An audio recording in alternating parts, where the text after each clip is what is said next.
Salut terriens, pour ce 18e épisode de Géorapide, nous étudierons un fascinant pays d'Afrique, le Mali.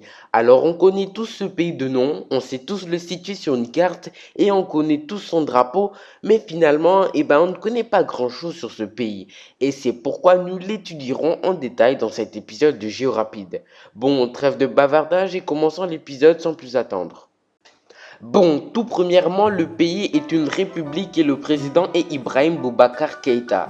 Le Mali est un pays d'Afrique de l'Ouest avec une superficie de 1 241 238 km².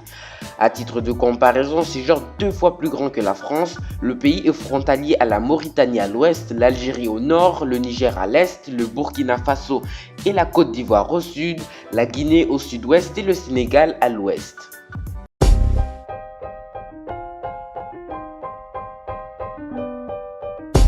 Avec 16 millions de résidents, la population malienne est constituée de différentes ethnies. Le français est la langue officielle, mais environ plus de 40 langues sont parlées en fonction des ethnies. Le bambara étant la langue la plus utilisée et servant parallèlement au français de langue véhiculaire. La capitale du pays est Bamako et comptait 1 809 106 habitants en 2009. Entre-temps, 7 ans se sont écoulés et ça a dû évoluer, je pense.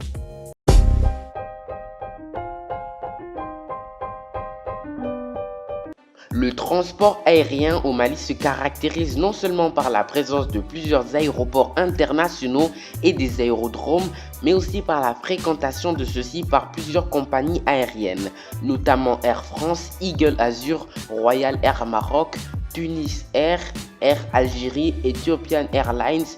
On va pas continuer parce qu'on s'en bat les couilles. Le transport ferroviaire relie la capitale du Mali à la capitale du Sénégal sur 1248 km.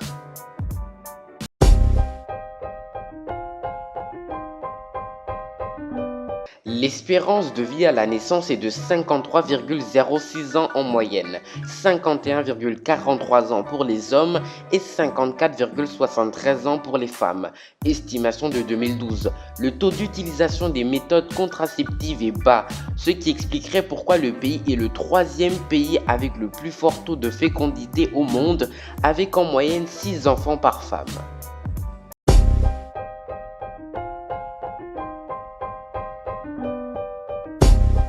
Bon, niveau religion, 90% des Maliens sont musulmans. C'est de très loin la religion qui domine là-bas. Ils sont majoritairement sunnites. Bon, attendez, une petite précision s'impose. Dans la religion musulmane, il y a grosso modo 2 branches, les sunnites et les chiites. Un peu comme chez les chrétiens, il y a les catholiques, les orthodoxes et les protestants. Après, il y en a plein d'autres aussi, mais bon, Osef un peu.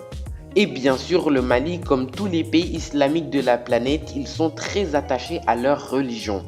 Cependant, le Mali est un pays laïque où la liberté de culte est consacrée par la loi fondamentale. Donc si tu es chrétien, tu peux aller à l'église, on ne va pas te tirer dessus pour autant, hein, on est d'accord.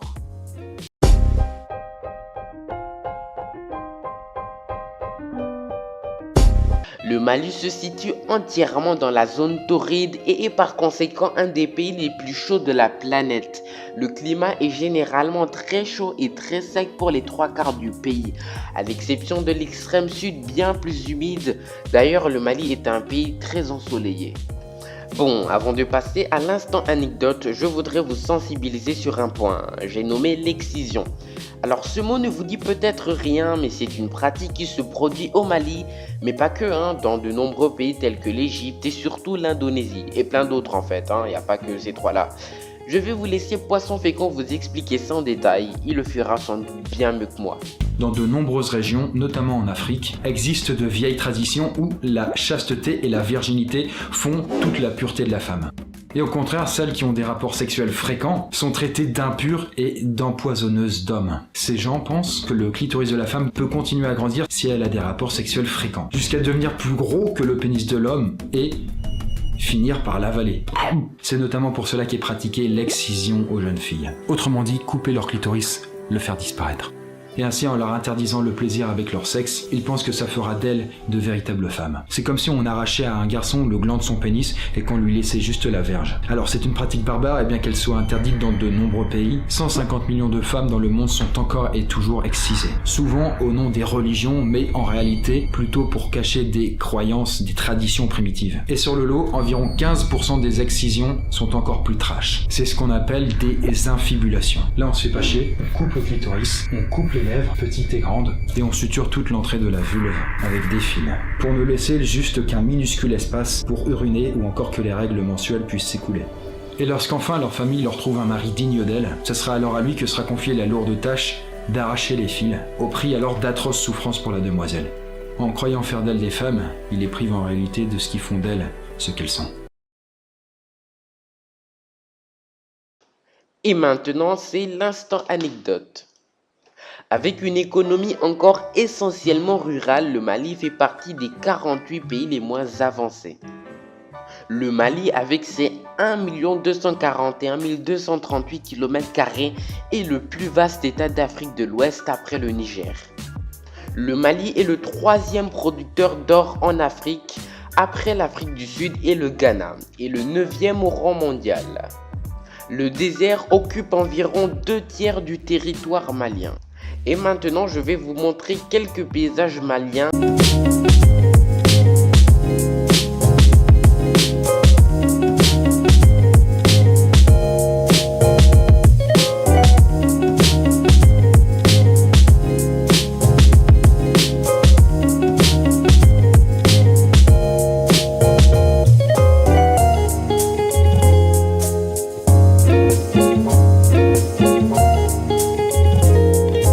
Cette vidéo est dorénavant terminée, toutes mes sources sont en description, cependant la moitié sont en anglais, donc démerdez-vous, ce n'est pas ma merde.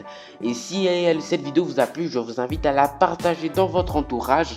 Ma prochaine vidéo portera soit sur le Chili, soit sur la Birmanie, et en fonction de cela, je vous laisse voter dans les commentaires. Vous pouvez également me suivre sur les réseaux sociaux dédiés à la chaîne. J'ai un Twitter et une page Facebook dédiée à la chaîne. Puis moi je vous dis à vendredi prochain pour un nouvel épisode de Géo Rapide ou d'autres choses. On verra. Allez, salut terrien.